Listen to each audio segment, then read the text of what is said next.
Muy buenos días, bienvenidos a esta sesión de mañana, última sesión ya de nuestro Congreso sobre el proceso de integración en Europa, años 80 fundamentalmente, y para mí es un auténtico honor, un placer, desde luego, presentar a mi compañero y amigo, el profesor José Antonio Rubio Caballero, que es especialista en el análisis del fenómeno nacionalista, fundamentalmente concretado y focalizado en el caso español, el caso de los nacionalismos vasco y catalán a lo largo de la transición y hasta nuestros días, pero estamos aquí ante un investigador también muy versátil, de tal manera que él ha recorrido otras líneas investigadoras que tienen que ver con el mundo de los medios de comunicación y de los medios audiovisuales. El cine, la fotografía, forman parte también de sus preocupaciones.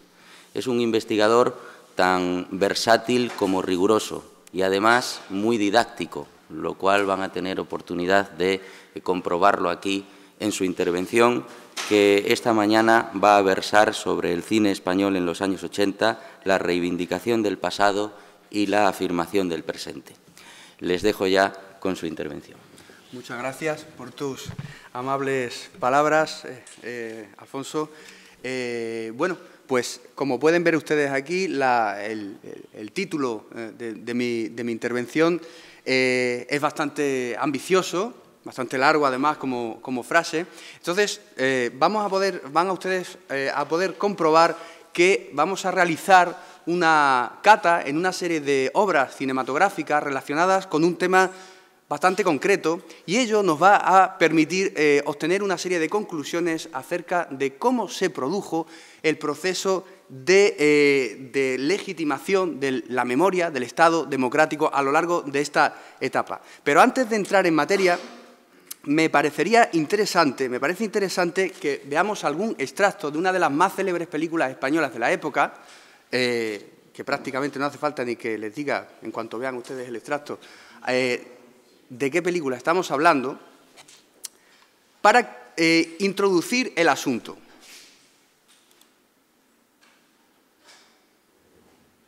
No hay sonido.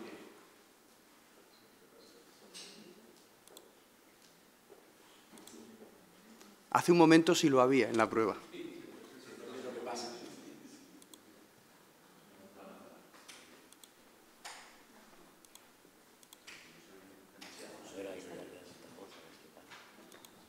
Hace un momento se oía. Sí, ¿no? No se ha tocado nada, ¿no? No se ha tocado nada.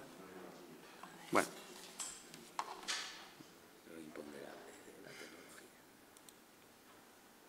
¿Y ahí en el altavoz ese? Del ordenador, a lo mejor. No, porque salía por el...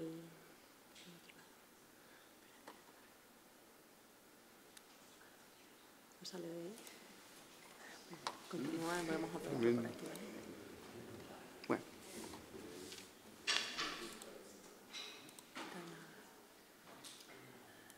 De configuración del sonido.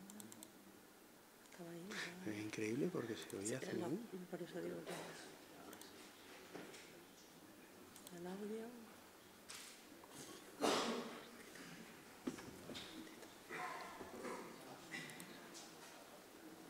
Está aquí. Se ve.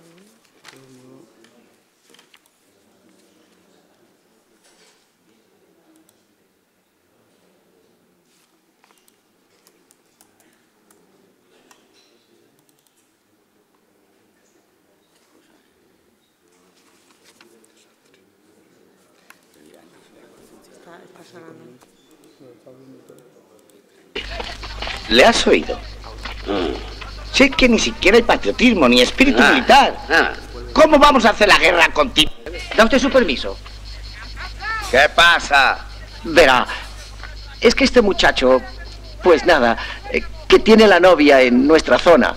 Y como yo tengo mi familia en Ulldecona... Adelante, adelante. Pues eso, que podríamos cambiarnos como el papel de fumar y el tabaco.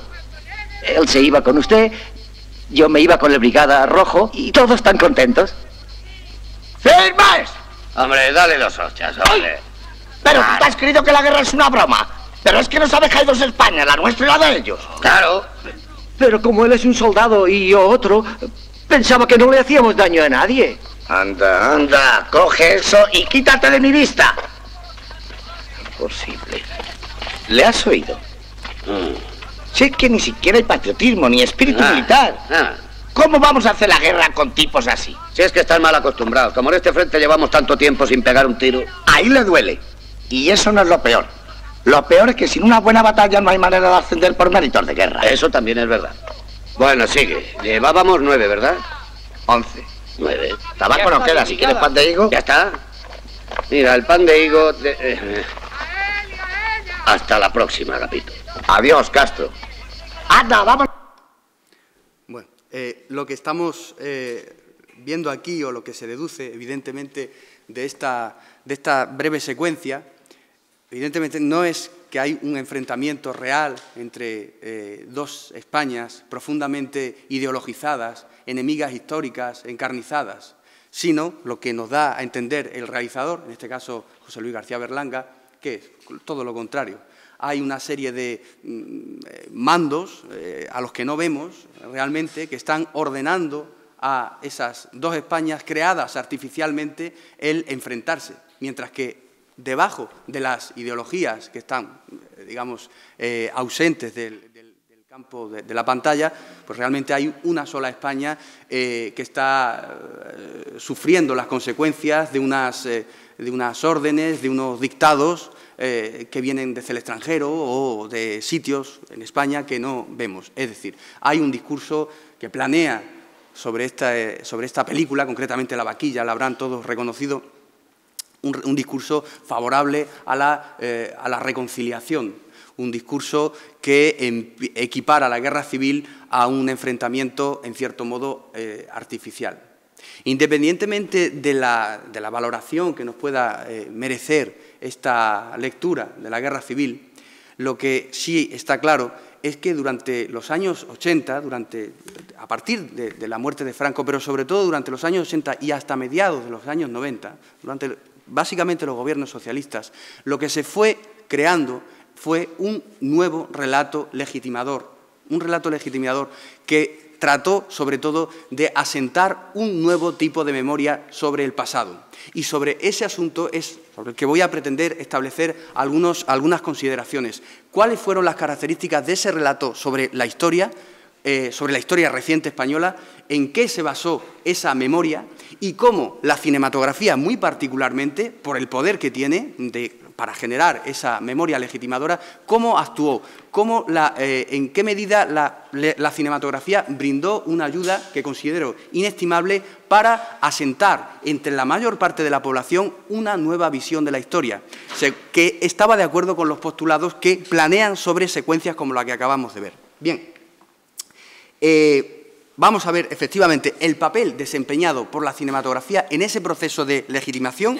Todo Estado, y esto hay que recordarlo porque es importante, todo Estado necesita o se da por misión el construir un relato legitimador que le otorgue a ese Estado, ¿no?, una capacidad para crear una memoria común, compartida y colectiva. ¿De acuerdo? La narrativa legitimadora del Estado democrático que se fue construyendo después de la muerte de Franco y muy particularmente a lo largo de los años 80 y primeros 90, empezó a percibir la guerra civil, el franquismo y la transición mediante estas fórmulas, ¿no? Sí, gracias. La guerra civil no fue una epopeya de vencedores y de vencidos, de buenos y de malos, sino que fue una tragedia colectiva, una locura colectiva, una tragedia fratricida. El franquismo, a partir de la transición, empezó a ser considerado como un régimen que no trajo la paz, sino que trajo la victoria y la imposición de una de las Españas sobre otra, un régimen, por lo tanto, aborrecible.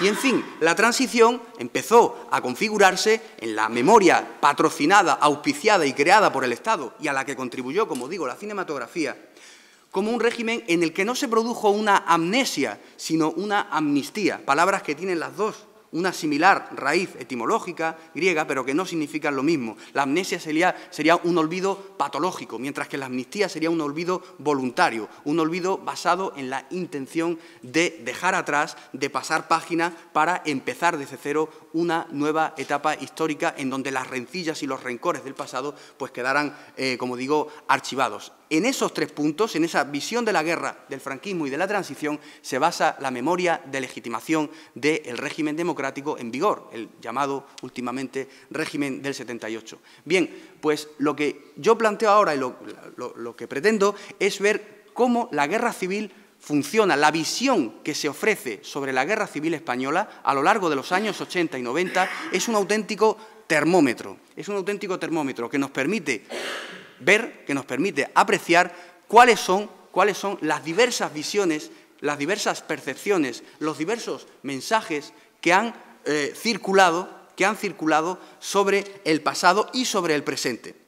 El cine, evidentemente, tal como conocen mis alumnos, con los que he podido, algunos de los cuales están aquí, hemos podido charlar sobre este asunto en las clases de máster que tenemos, es uno de los productos más genuinamente contemporáneos. Es, al mismo tiempo, un arte, una manera de expresión artística, pero también es una industria y es un medio muy capacitado para conformar memoria colectiva, gracias a las innumerables herramientas estéticas, visuales, audiovisuales también, de las que dispone. Y tiene una gran capacidad, por lo tanto, de influir sobre grandes colectivos de manera simultánea. Una gran capacidad, por lo tanto, para generar, para difundir y para crear, para forjar memoria en las colectividades humanas. Y ello por 2 razones. Porque, por una parte, desde un determinado punto de vista, el cine puede ser entendido, quizá, en cierto modo, de manera un tanto ingenua, como un espejo stendhaliano. Stendhal, ¿no?, el escritor francés, decía que la novela realista, la de su tiempo, la que él hacía, era o debía ser pues como un espejo situado a lo largo del camino, decía él. Y efectivamente, el cine, en cierto modo, el cine histórico concretamente, pues participa en un 50% al menos de esta visión. El cine es un vehículo que transmite una realidad que ha existido. Es un depósito de realidad, es un espejo situado ante esa realidad. Pero de manera simultánea, y no podemos ser ingenuos, como digo, también el cine es motor de realidad, es fábrica de realidad, es una herramienta que construye realidad y de manera simultánea participa de esas dos, posee esas 2 virtualidades. Crea realidad, pero al mismo tiempo también la refleja. Crea ideas, crea y refleja al mismo tiempo ideas, valores, imaginarios, memoria y percepciones de lo que existe. Cine y realidad, por lo tanto, conforman una especie de círculo vicioso o virtuoso, según se quiera considerar, ¿de acuerdo? De manera que el cine se alimenta de realidad y la crea. Es documento de la misma y artífice de ella. Y, en segundo lugar, también tenemos que tener en cuenta que el cine posee otra virtualidad añadida a la que acabo de mencionar anteriormente. El cine describe y el cine prescribe.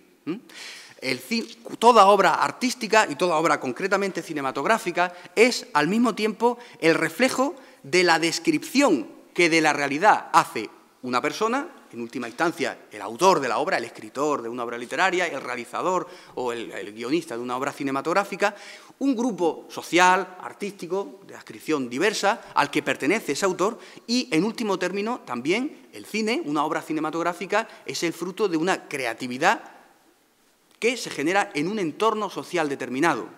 Por lo tanto, la obra describe porque contiene un enunciado, una visión, un retrato de una determinada época, pero al mismo tiempo, de manera tácita y de manera implícita, una obra cinematográfica también está prescribiendo, está emitiendo una propuesta, un discurso, un mensaje, de manera mucho menos clara que lo que es el enunciado. Y todas estas circunstancias, todos estos rasgos que posee la cinematografía, los podemos aplicar perfectamente al cine histórico y muy concretamente al cine que se ha hecho en España sobre la guerra civil de los años 30.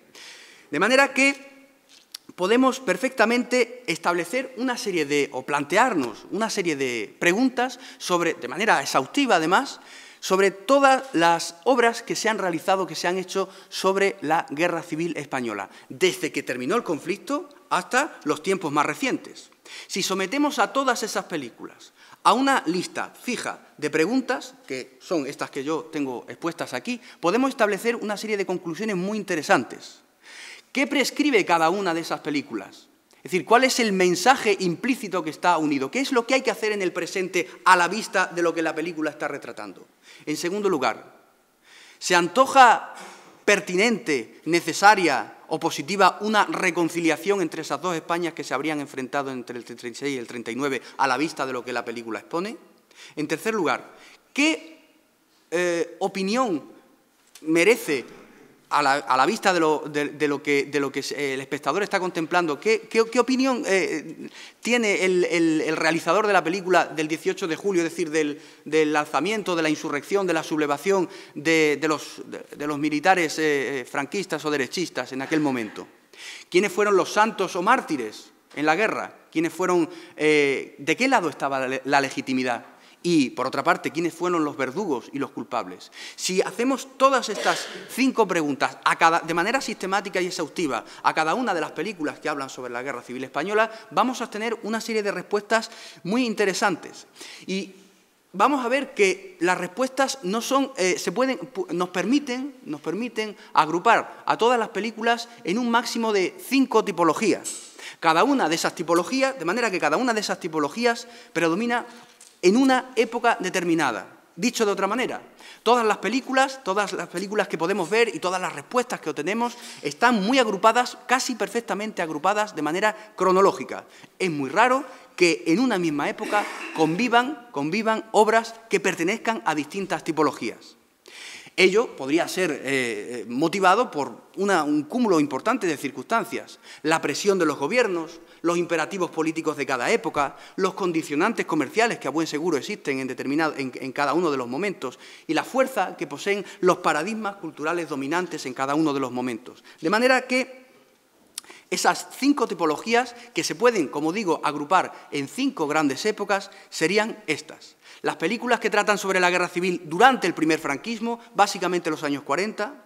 Las películas que abordan la guerra civil de otra manera ya distinta durante lo que podríamos denominar segundo franquismo, que en el término de cinematografía se remontaría casi al principio de los años 50 hasta su final. Una tercera tipología, que sería la del antifranquismo, la del cine que podríamos denominar de la disidencia, que surge sobre todo a partir de mediados de los años 60 hasta el año 75. El cine de la primera democracia, que arrancaría justo a partir de la muerte de Franco y, atención, que se extendería durante todos los años 80 e incluso hasta la primera mitad de los años 90, y cómo, en último término, aparecería una nueva tipología, una nueva manera de abordar desde el punto de vista del cine la guerra civil a partir aproximadamente de la llegada del Partido Popular al poder a mediados de los años 90 y que cobraría un especial impulso ya con el cambio de siglo y, muy particularmente, con la llegada del gobierno socialista de José Luis Rodríguez Zapatero, casi hasta los tiempos actuales. Bien, pues vamos a hacer lo que les invito a hacer en los 28 minutos que me quedan, sería una serie de catas, una serie de exploraciones por cada una de estas épocas, prestando, lógicamente, especial visión al cine de esa primera democracia, de esos años 80, porque, como vamos a poder ver,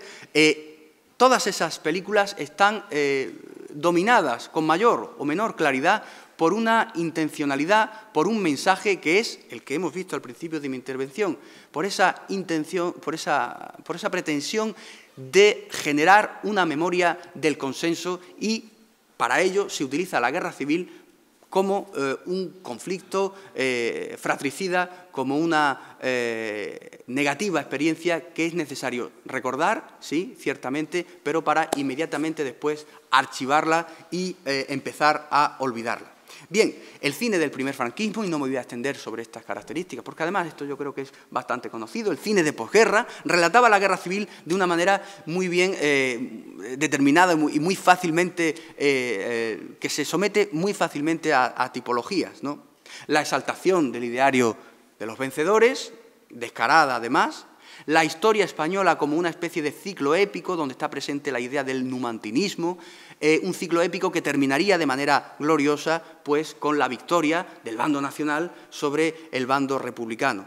Y un cine caracterizado por que posee un altísimo grado de maniqueísmo y de simplicidad. Ahí estarían toda una serie de obras, pues como las que ven aquí, Raza, A mí la Legión, Sin novedad en el Alcázar, Escuadrilla, Rojo y Negro, que con sus matices, pues todas vendrían a responder de una manera homogénea y similar a esas preguntas que yo formulaba al principio de mi intervención. Bien, pues si saltamos de época, pasamos a ese cine del segundo franquismo, que esa visión que de la guerra civil se da en ese segundo franquismo empieza a ser diferente de la del primer franquismo. Esa diferente visión empezaría a estar motivada por una serie de circunstancias casi estructurales, contextuales, que no son baladíes. Aparición de una generación menos identificada con la guerra, que empieza a hacer cine, que empieza a tener ciertos puestos de responsabilidad política, institucional, en el mundo cultural, en el mundo académico, etc. La aparición de un nuevo contexto internacional, que todos sabemos, pues conocemos, pues la Guerra Fría, que invita o empuja o obliga incluso al franquismo a empezar a narrar la guerra civil de otra manera, a eliminar componentes fascistizantes, etcétera, etcétera. El predominio de una nueva cultura muchísimo más en las propias cuadros y filas del régimen, más tecnocrática, que empieza ya a relegar el discurso épico que predominó en los primeros años, y el descrédito progresivo de los aspectos más claramente ideológicos que estuvieron presentes durante la Guerra Civil y durante los años 40, la llegada de los miembros del Opus Dei, de los tecnócratas al poder, la relegación del elemento falangista progresiva, etcétera, etcétera. Bien, pues esas transformaciones estructurales del franquismo se reflejan también en los discursos cinematográficos que hay sobre la guerra. Unos discursos que van a ser mucho más complejos, menos maniqueos.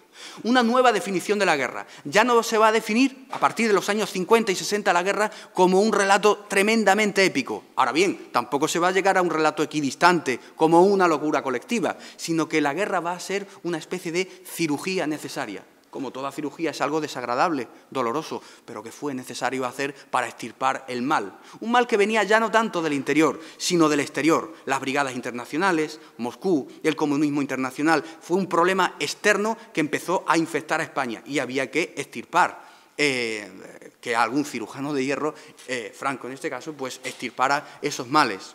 Se pasa de la exaltación de la victoria, propia de los años 40, al discurso del nunca más. Es decir, la guerra ya no es tanto reivindicada como un bien en sí mismo, sino como algo que hubo que hacer, pero que no se debe ya repetir ni recordar demasiado. Se encadena, además, la victoria obtenida por el llamado bando nacional con la paz y el progreso. Es decir, toda la paz y la prosperidad que empieza a surgir a partir de los años 60 es claramente el resultado de aquella dolorosa pero necesaria operación que hubo que hacer en los años 30. La paz es sinónimo de reconciliación dentro del franquismo y, además, las izquierdas empiezan a dejar de ser tan caricaturizadas como en los tiempos iniciales, como en los años 40, y dentro en la visión que hay de los militantes de las izquierdas durante la Guerra Civil, empiezan a establecerse algunos interesantes distingos.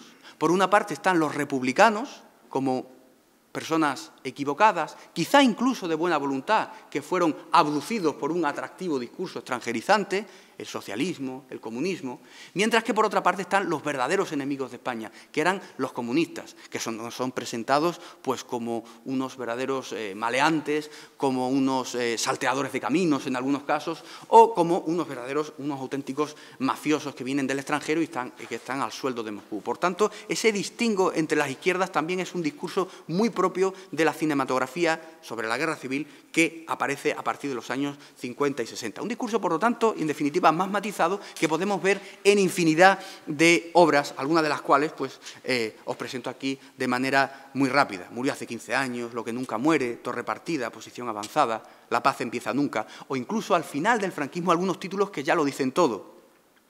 Tierra de todos, Diálogo de la paz, Un puente sobre el tiempo, etcétera, etcétera.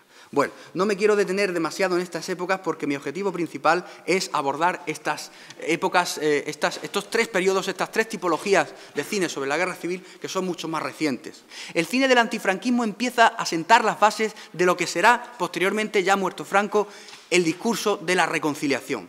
Este cine del antifranquismo empieza a tener otras características ya que le separan del discurso del cine del segundo franquismo. Empiezan a emerger una sensación entre unas nuevas generaciones de realizadores a partir de los años 60 y sobre todo de los años 70 de hastío, de desafección o incluso de oposición abierta a los discursos de la paz y de la reconciliación que van siendo coreados por la propaganda oficial del régimen. Y ello se refleja en nuevos temas y en nuevas estéticas. Unos nuevos temas, unos nuevos mensajes, Pues que se basan sobre todo en la proyección de una mirada inmisericorde sobre la generación de los vencedores. Y, en segundo lugar, una reflexión sobre la humillación y el trauma sufrido por los vencidos. Ahora bien, todo este discurso implícito, tácito, está presente y es vehiculado a través de una serie de estéticas, de una serie de una manera de transmitir muy característico del cine de la disidencia de aquella época. Metáforas, alegorías, metonimias, en fin, una estética del camuflaje es lo que va a predominar ese cine disidente. Evidentemente, había que aludir a lo proscrito, pero sin hacerlo de una manera clara. Y ello se va a traducir en un cine tremendamente hermético. Alusión a lo proscrito, pero siempre de forma críptica. Ello se va a reflejar pues, en toda una serie de obras, algunas de las cuales han pasado a formar parte de la lista de los clásicos del cine español. 9 cartas a Berta, La caza, España otra vez, El jardín de las delicias, Cría cuervos, Ana y los lobos, La prima angélica, Furtivos, Canciones para una guerra, Caudillo, el célebre documental de Basilio Martín Patino, El espíritu de la colmena o El amor del capitán Brando, entre otras. Me permito, por ejemplo, que hagamos una cata en alguna de ellas. Por ejemplo, Caudillo, de Basilio Martín Patino, que utiliza los materiales de la paracultura para traicionar las imágenes que estamos viendo. De manera que va a producirse una especie de desacuerdo entre la banda sonora, por ejemplo, entre los comentarios y las imágenes que ve el espectador.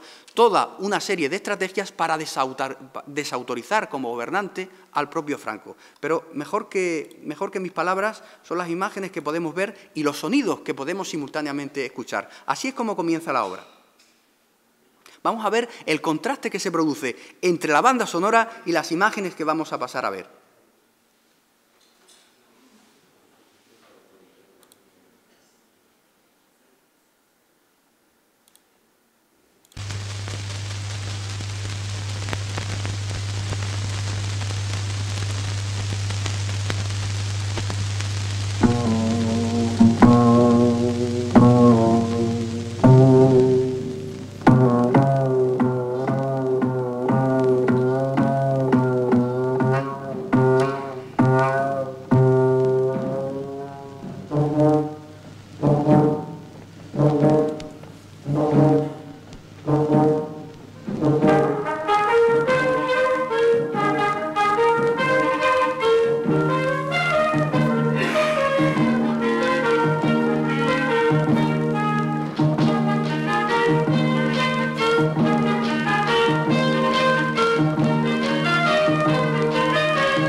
Un hombre enviado por Dios para salvar a España. ¡Viva España!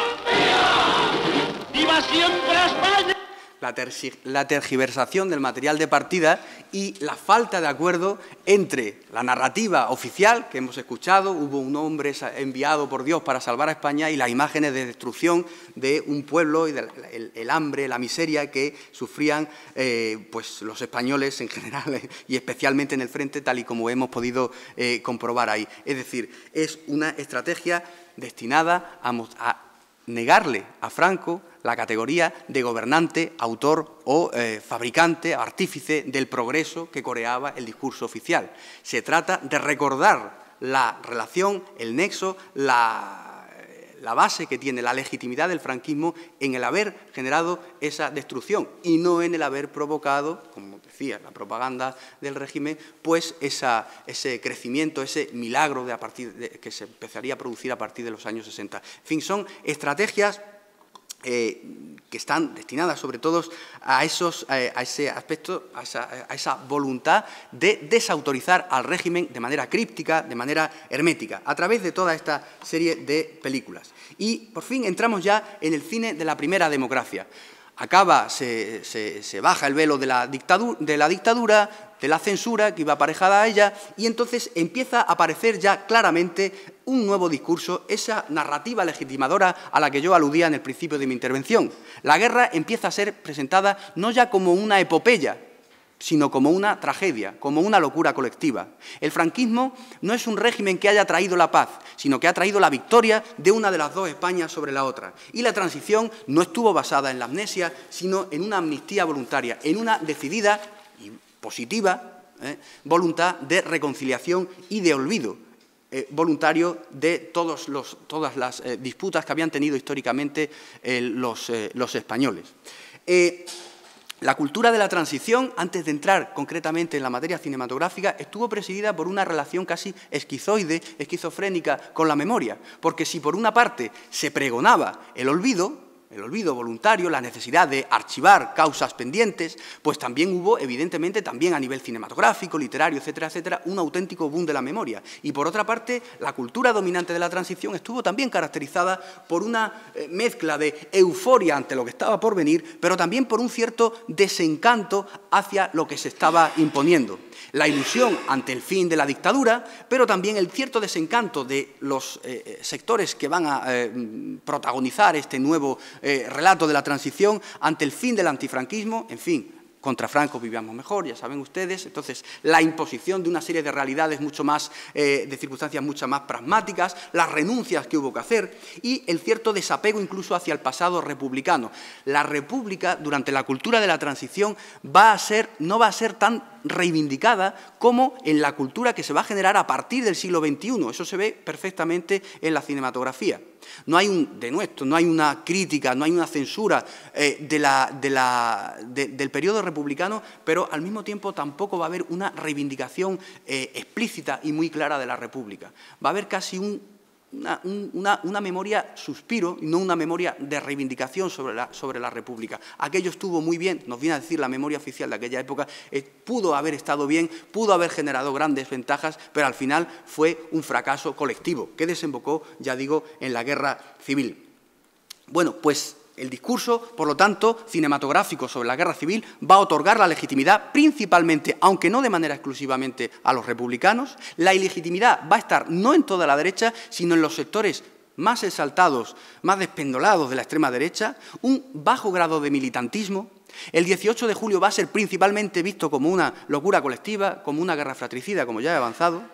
Existe implícitamente una voluntad de reconciliación en todas estas películas dentro de la democracia. La democracia es la única vía posible para que se olviden para que se entierren los viejos demonios y, por tanto, se prescribe recordar la guerra civil, sí, pero al mismo tiempo no utilizarla políticamente, empezar a pasar página. Y eso se aprecia muy bien también en el papel que, por ejemplo, tienen los vencidos en las guerras, en la guerra civil, en el discurso que se hace sobre la guerra civil.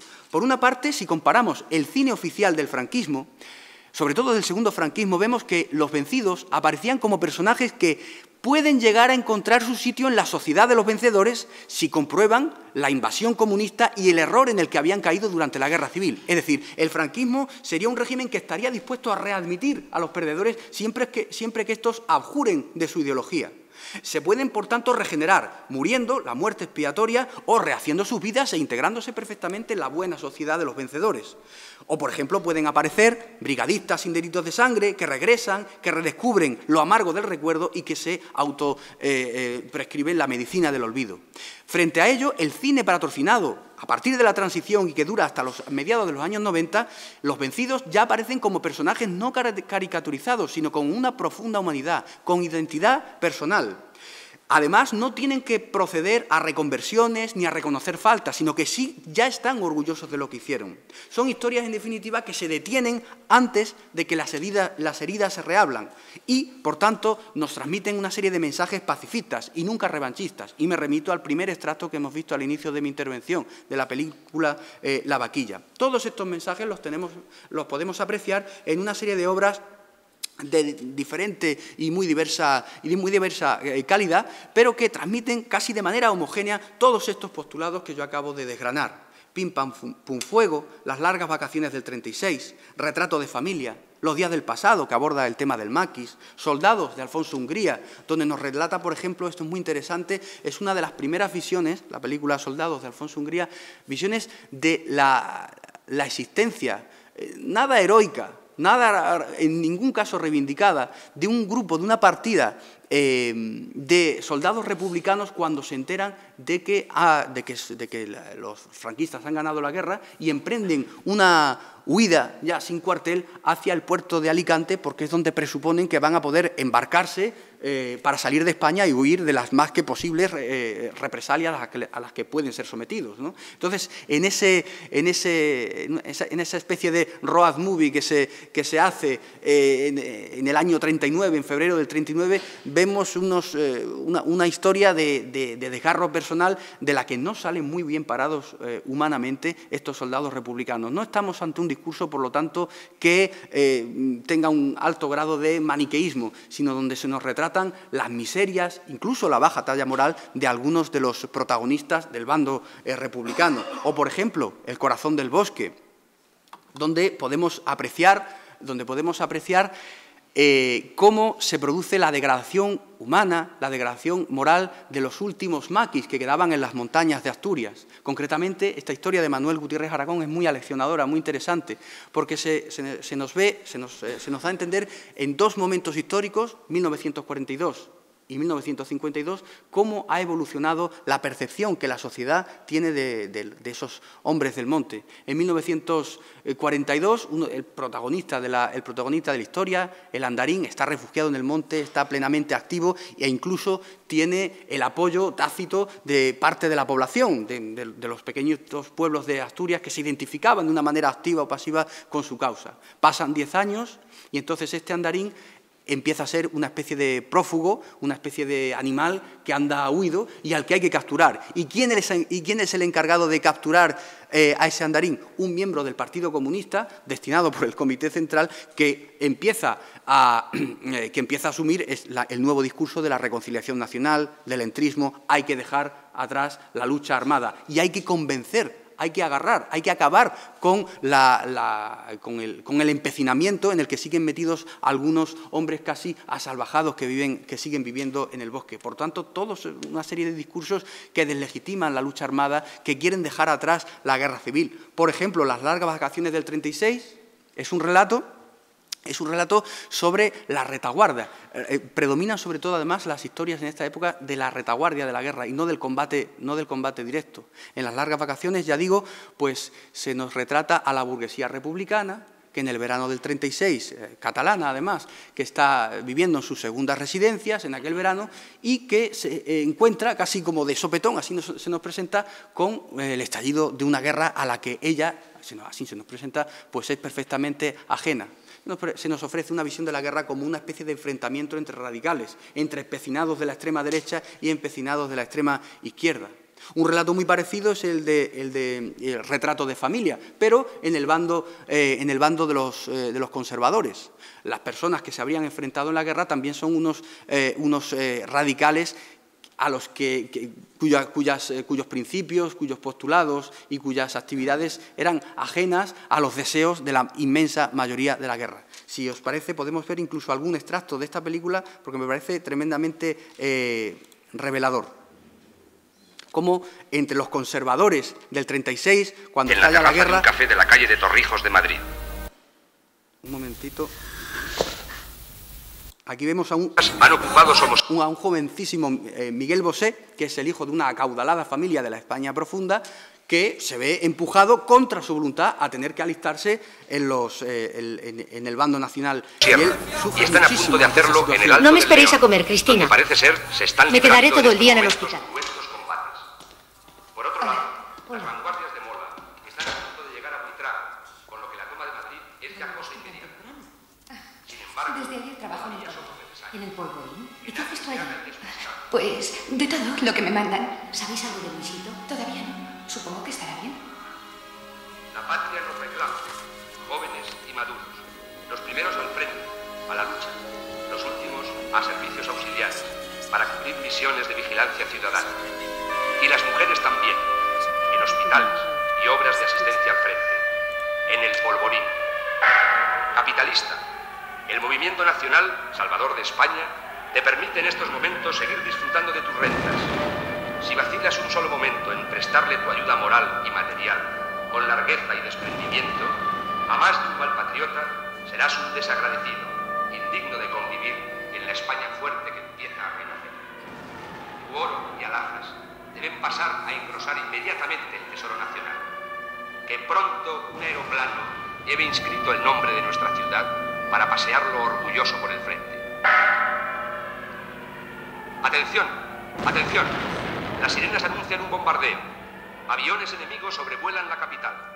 Que toda la población civil cumpla las instrucciones recibidas. Que nadie permanezca en los lugares descubiertos, plazas, jardines, patios. Todo el mundo debe guarecerse en los sótanos o plantas bajas de sus casas, portales u otros lugares que ofrezcan protección. ¡Atención, atención! No puedo soportar esos ruidos. Es superior a mis fuerzas. Tranquilízate. Ya ha pasado. Pues eso no son las explosiones. De pequeño, cuando había tormenta, me abrazaba mi madre y ella me tapaba los oídos.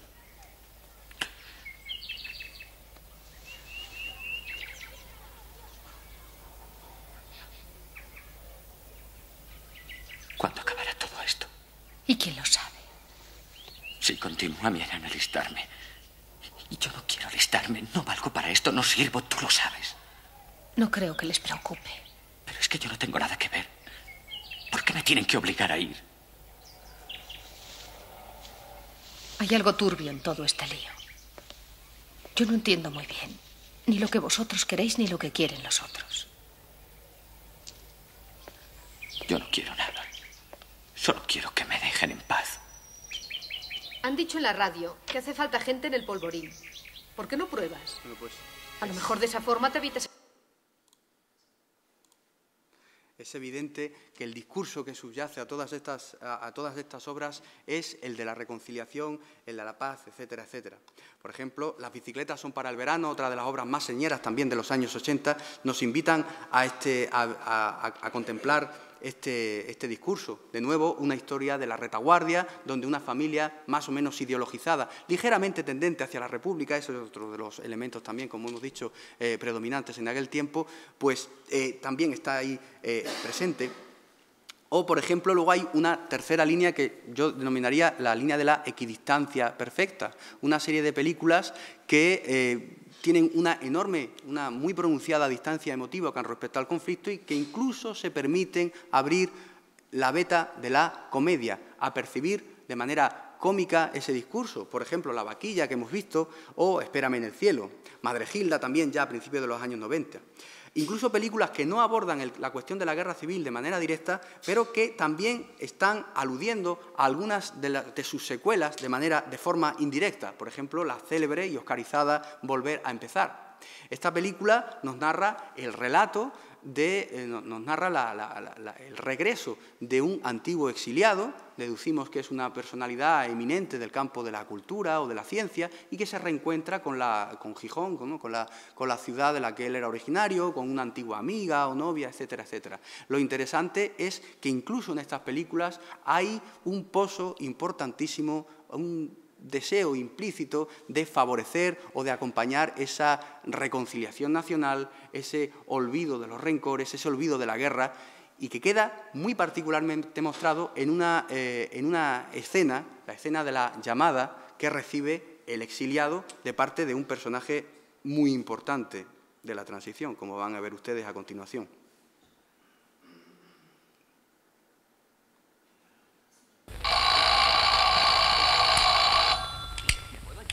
Hotel Asturias, dígame.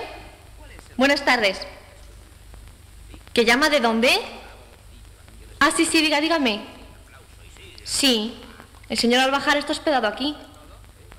¿De parte de quién dice? Ah, sí. Espere un momentín, por favor, un momentín. Señor Losada. ¿Cuál es el problema, Carolina? No, ninguno. Es que llaman por teléfono al señor Albajara. ¿Y qué? ¿Qué quiere? Pues que le llama el rey. ¿Qué rey? Pues el rey, Llaman desde el Palacio de la Zarzuela. Ah, muy bien, pues póngale al señor Albajara con el rey, Carolina. ¿Pero cómo que llama el rey, Carolina? Ya se lo he dicho, señor Losada. Es el rey desde el Palacio de la Zarzuela. Óigame, oiga. Buenas tardes, soy Gervasio Losada, gerente del Hotel Asturias. ¿Quién está al aparato, por favor?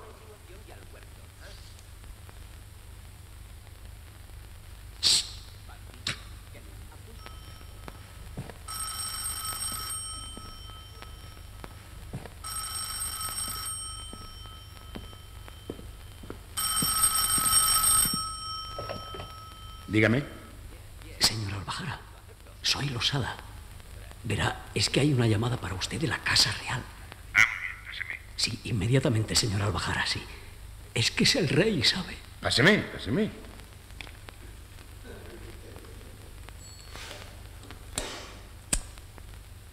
¿Albajara? ¿Sí? Hola, Albajara. Soy Juan Carlos. Buenas noches. Buenas noches, Majestad. Nada, que me han comunicado a primera hora de esta tarde dónde estabas y ha sido una sorpresa muy agradable para mí saberte en España. Me habían informado que desde Estocolmo regresarías directamente a Estados Unidos. Por lo menos eso dijo la prensa. Bueno, ha sido una decisión de última hora, Majestad. Mira, te llamo porque la reina y yo estamos muy contentos y muy agradecidos por esas palabras tan elogiosas hacia la corona que dijiste al recoger el premio. Y bueno, claro, para felicitarte también por el Nobel. Majestad, no dije más de lo que hubiera dicho en esos momentos cualquier español orgulloso de serlo.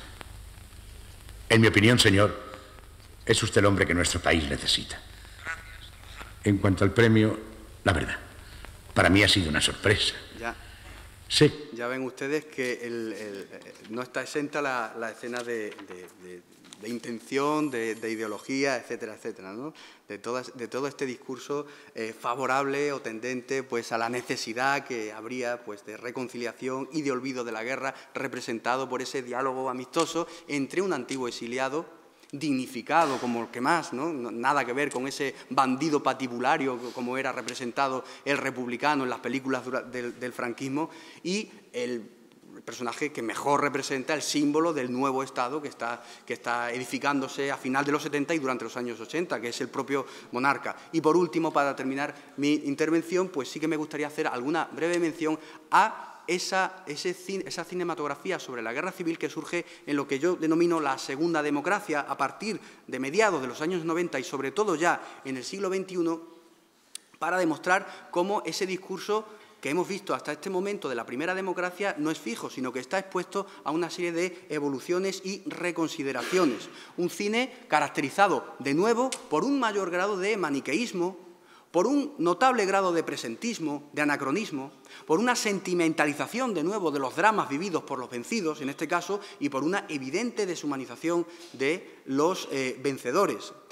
Un cine que se recrea en los sufrimientos, en los traumas, en las sevicias sufridas por los vencidos y que reciben efectivamente un homenaje de todos estos realizadores. La legitimidad pasa a estar no ya en los republicanos, sino en toda la izquierda, y la legitimidad ya no solo está en la extrema derecha, sino que los culpables, los verdugos de la guerra serían todos los conservadores. Un alto grado de militantismo. El 18 de julio ya no es una locura colectiva o una guerra fratricida, sino es un ataque fascista a una democracia perfectamente constituida. No se prescribe, por tanto, ni se recomienda ni sobrevuela el discurso de la necesidad de la reconciliación a la vista de lo que el espectador está viendo entre un bando de buenos y un bando de terriblemente malos de caricatura y de tebeo. Por lo tanto, se prescribe no solo el recuerdo, sino la honra hacia uno de los bandos, no el recuerdo y el archivo, que era la característica del cine de la primera democracia. Este discurso, con mayor o menor intensidad, más o menos burdo, con más o menos calidad, está en muchísimas películas libertarias, simbólicamente del año 1995, pues es uno de los relatos que empiezan a mostrar este tipo de mensajes sobre la guerra. La lengua de las mariposas, Pájaros de papel, Soldados de Salamina, Pan negro, La mujer del anarquista, El viaje de Carol, El espinazo del diablo, Los girasoles ciegos, Silencio roto y muy claramente Las 13 rosas, La voz dormida, El laberinto del fauno y La buena nueva, entre otras muchas. En cualquier caso, y sea como fuere, y con esto termino, este recorrido nos ha permitido ver efectivamente cómo la guerra civil, como un mismo acontecimiento histórico, puede ser retratado del cine de múltiples maneras y cómo estas muchas maneras pueden llegar a agruparse de manera casi perfecta, casi homogénea, por épocas determinadas. Las presiones políticas, las presiones comerciales, los cambios generacionales influyen en ese proceso de llamativa pero constatable homogenización de los relatos. El cine, en definitiva, es, como hemos visto, depósito de recuerdos, espejo de los mismos, pero también fábrica de esos recuerdos, fábrica de memoria. El cine, como hemos visto a lo largo de esta pequeña intervención y sobre todo con ayuda de estas catas que hemos realizado, describe la realidad, pero también prescribe realidades para el presente, prescribe comportamientos, prescribe mensajes, prescribe actitudes políticas, ideológicas, etcétera, etcétera. Y como la memoria experimenta una serie de zigzags, de slaloms a lo largo del tiempo y acompañando esos meandros que experimenta la memoria colectiva está el cine y otras expresiones artísticas que nos permiten ir apreciando cómo los contextos generales se reflejan en el arte. Ahí me gustaría terminar con un verso con el que comienza un poema célebre de Pere Gimferrer, ¿no?, que dice: si pierdo la memoria, qué pureza. Y podríamos completar también diciendo qué utopía. No podemos perder la pureza y, por tanto, no podemos perder la memoria y no podemos conquistar la pureza. Nuestros recuerdos están fatalmente, irreversiblemente contaminados de memoria. Muchas gracias.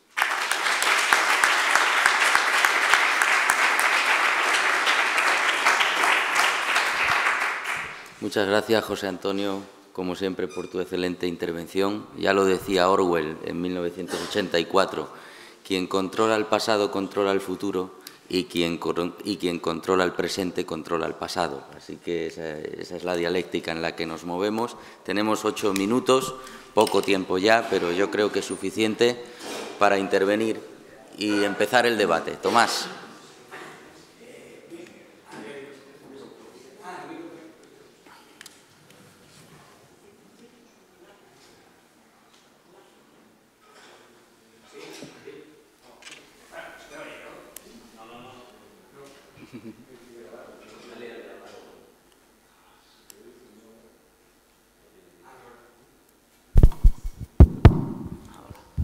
Vale. Arreglo también a la frase que acaba de decir Alfonso.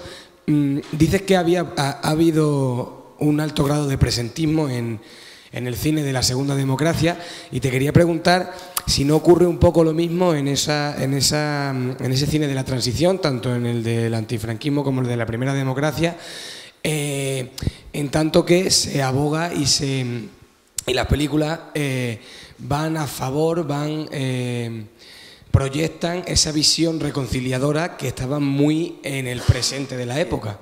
Evidentemente, eso está implícito en las palabras que he ido en el discurso que os he presentado sobre el cine de la transición. Claro que todo el cine que se hace sobre la guerra civil está contaminado de presente. Lo que quiero decir es que el cine que se hace sobre todo sobre la guerra civil en los últimos años, cuando aplico la palabra o cuando utilizo la palabra presentismo para describirlo, me estoy refiriendo sobre todo a que en los relatos que se hacen, en muchas de las secuencias que podemos ver, sobre todo lo que se hace es que se proyectan incluso personalidades, actitudes, comportamientos que son perfectamente propios de la generación actual, en muchos de los protagonistas que estamos viendo. No he tenido tiempo, obviamente, de mostrar determinadas secuencias. Estoy pensando, por ejemplo, en la película Las 13 Rosas, de Fernández Lázaro. Bueno, pues narra un episodio histórico cuya veracidad está perfectamente comprobada y documentada del fusilamiento de 13 militantes de la izquierda, concretamente de las juventudes del Partido Socialista. Bueno, pues en ese relato, que me vale perfectamente como ilustración de lo que yo te quiero transmitir, es que las personalidades, las actitudes, incluso, si me permitís la expresión, hasta el look, la apariencia física, la manera de vestir incluso de las chicas que van a ser fusiladas podrían ser cualquier chica que vemos por la calle esta misma mañana en cualquier ciudad nuestra. Es decir, que ese presentismo, cuando utilizo la palabra presentismo me estoy refiriendo sobre todo a eso. El presentismo siempre existe, siempre hay una visión del pasado desde las convenciones del momento en el que se realiza la obra. La cuestión está en que seamos capaces de determinar o de apreciar el grado de presentismo, es decir, el grado en el que el presente, o sea, la intensidad con la que se manifiesta ese presente en el relato que se hace sobre el pasado. Y a mi juicio, esto por supuesto no es algo totalmente científico, cifrable, matematizable, pero a mi juicio el grado de presentismo en ese cine actual es mucho más visible, mucho más constatable, mucho más tangible en las películas que sobre la guerra civil se han hecho en los últimos años. Llega hasta la estética, digamos, ¿no? Efectivamente. ¿Más intervenciones? Javier. A mí me gustaría que, si es posible, que profundizaras un poco en las causas políticas que llevaron a este cambio, si es que las hubo, a este cambio de la primera democracia a la segunda democracia en la visión cinematográfica. Vale, parece que a ustedes les ha interesado más sobre todo aquello de lo que no he hablado y de lo que sagazmente me he guardado de decir, pero ¿cómo se ha producido esa evolución? Yo creo que se dan dos causas o dos fenómenos que influyen en ese trasfase. Una causa a la que ya se aludió ayer en alguna otra conferencia, el cambio generacional en España.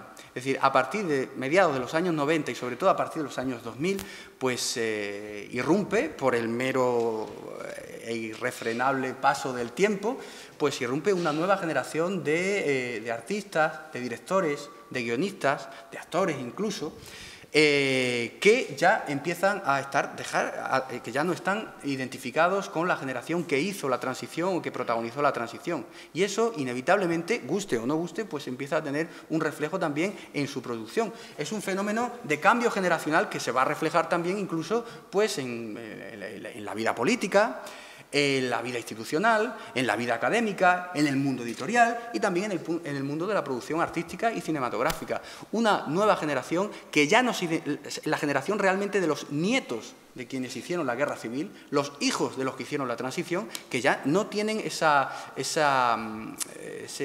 vinculación emocional, si quieres, con el proceso de la transición, que no se identifican con las renuncias, con las cesiones, con el relato que, digamos, que da sentido al régimen que surge de la transición. Esas cesiones, esa visión de que la transición fue una obra de arte política, ¿no?, en donde las dos Españas se fueron poniendo de acuerdo, bueno, pues empieza a ser, digamos, vista de una manera más matizada.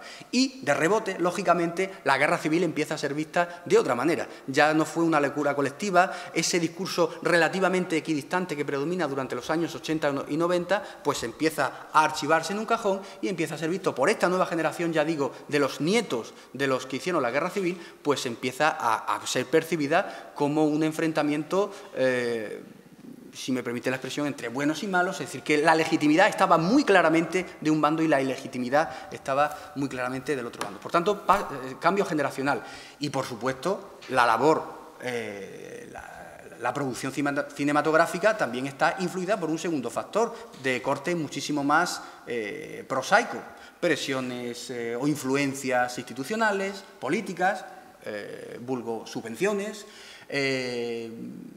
vetas comerciales que se empiezan a abrir, es decir, el público, las nuevas generaciones están también, de espectadores en este caso, pues están deseando que aparezcan en las pantallas nuevos relatos y hay que abastecer esas ansiedades, esas ganas, esos anhelos, es decir, que los imperativos comerciales, los imperativos políticos y, sobre todo, la irrupción de una nueva generación que ya no se identifica con el discurso de la transición. Muy bien. Cuidado. Gracias, José Antonio, por la exposición tan estupenda. Quería solamente saber si has tenido en cuenta también la repercusión que tiene el cine desde el punto de vista social en cuanto a la forma en la que se ve en las distintas generaciones. Yo me acuerdo, por ejemplo, el estreno de Canciones para después de una guerra, con Patino en Salamanca, y se cortaba el aire. En el año 76 era algo absolutamente, en fin, muy, no sé, muy sentido por el público, visto de manera colectiva. La evolución hacia el vídeo, hacia el DVD, que se ve en su casa, que no se comparte en la colectividad, ¿ha tenido también alguna influencia en cuanto a la repercusión que pueda tener el cine? Ese factor, reconozco que no lo he tenido en cuenta. Lo que me he centrado sobre todo es en estudiar los mensajes que transmite el director, el realizador, el guionista, es decir, la naturaleza del mensaje, no tanto la recepción que se ha tenido y la relación que esa recepción, eso sería un campo de investigación también muy interesante, pero que queda por el momento fuera de mis intereses. Y con respecto a la percepción que había, yo no lo viví por razones biológicas, ¿no?